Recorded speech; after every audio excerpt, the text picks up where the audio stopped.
Okay, so this is finding the maximum and minimum value of a quadratic function.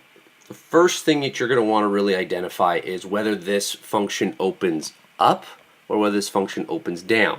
Okay, so that's your first step. Now, the way to identify that is by simply looking at the coefficient of the very first term, x squared. Because this is a negative, we know that the function has to open downward, meaning that we have a maximum. Okay? If it were a positive, it would have opened upward, and that would have meant we would have had a minimum. Okay, so in quick summary, negative coefficient. Okay, hold on. Let me try rewriting that so that my pen actually works.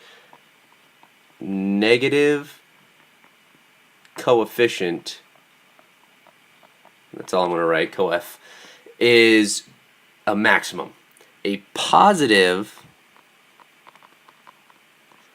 coefficient is a minimum. Okay, so those are just some things you just want to remember there. All right, let me just erase all this and let's continue forward. And then I'll show you a graph, or I'll actually have the system here create a graph so you can actually see it. All right, so we know that the coefficient is negative, meaning that we have a maximum. So first answer first question is answered. We know that this has a max. Now, we want to know where the minimum, or in this case, we want to know where the maximum value occurs. Okay. Now, the way that we're going to be able to find this is by finding the vertex. Okay. So the vertex follows a very simple.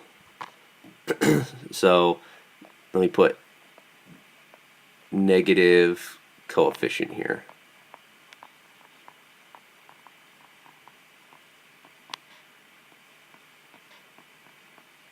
Okay, there we go. So we know it's a max because of the negative coefficient of x squared. For number 2, what we want to find is the vertex. Now the vertex has a very specific formula, and that is just going to be x equaling negative b over 2a. Well, this is very similar to the quadratic formula. I know that a is equal to negative 1, b is equal to 6, and c is equal to negative 10.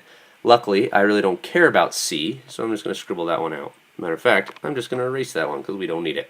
We simply need a and b. So what I'm going to do is I'm going to say, okay, so x equals negative b. Okay, so it's negative 6 over 2 times negative a. So this is going to be 6 over negative 2.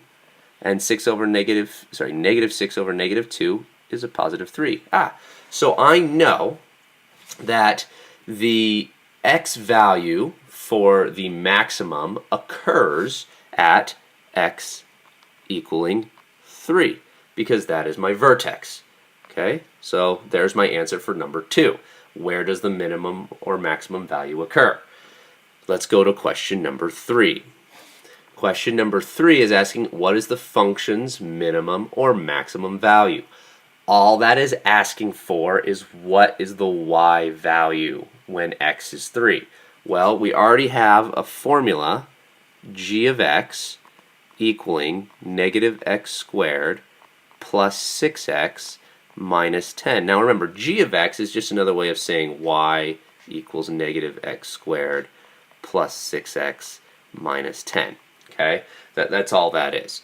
I am not going to have it as y. I'm going to leave it as g of x, just because that is terminology that you're just going to want to get used to seeing. What we are going to do is we're going to say g at negative 3. Okay, so this is not g times negative 3. This is g of negative 3 because this is function terminology, g of x. Okay, so this is said g of x, basically the value of the function for an x value. So when x is negative 3, what is the g value, or what is y? Okay, so now that's going to equal negative x squared plus 6 times x minus 10. So now it's just a simple game of multiplication and addition, which is really nice. So let me slide this up. So this is going to be equal to See, negative 3 squared is negative 3 times negative 3. Negative times negative is positive, and 3 times 3 is 9. But I have a negative on the outside, so it's negative 9. Positive 6 times negative 3. A positive times a negative is a negative. 6 times 3 is 18. And then minus 10.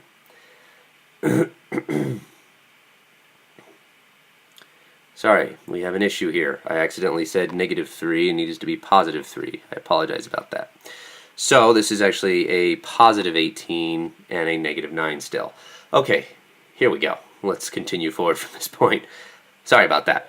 So negative 9 plus 18 is going to give us a positive 9 minus 10, and 9 minus 10 is equal to negative 1. Okay, so when x equals 3, y equals negative 1. So what is the value, what is the function's minimum or maximum value? That is my max value for this problem. Okay? So notice, not overly difficult. You just have to be able to identify certain key parts. First off, I'm just going to recap, summarize here, and then I'm going to have a graph drawn for you. So, key parts here is, for number 1, you're looking at the coefficient of x squared. You're looking here. If this is negative, you know you're going to have a max. If this is positive, you know you're going to have a min. Then you're going to look for the vertex. The vertex is just simply this formula. So all you're using is this formula, and it's very similar to the quadratic formula where you're just identifying the a and the b term. Plug it all in, find a value. That's what your x value is for the vertex.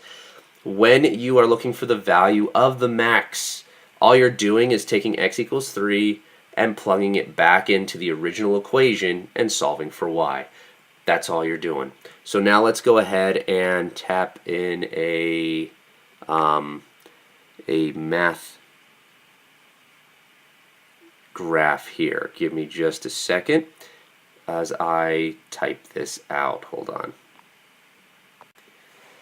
Okay, so here is the graph. Here is the formula for the graph right there. So you can see that this point right here is at x equals 3. So there's x equals 3 and y equaling negative 1. So your vertex for this graph is actually 3 comma negative 1. And there you have it. Okay, so that's what the graph would look like after you plug in all the x values and solve it. You can see that there has a maximum value because we have a negative exponent, a negative coefficient on x squared.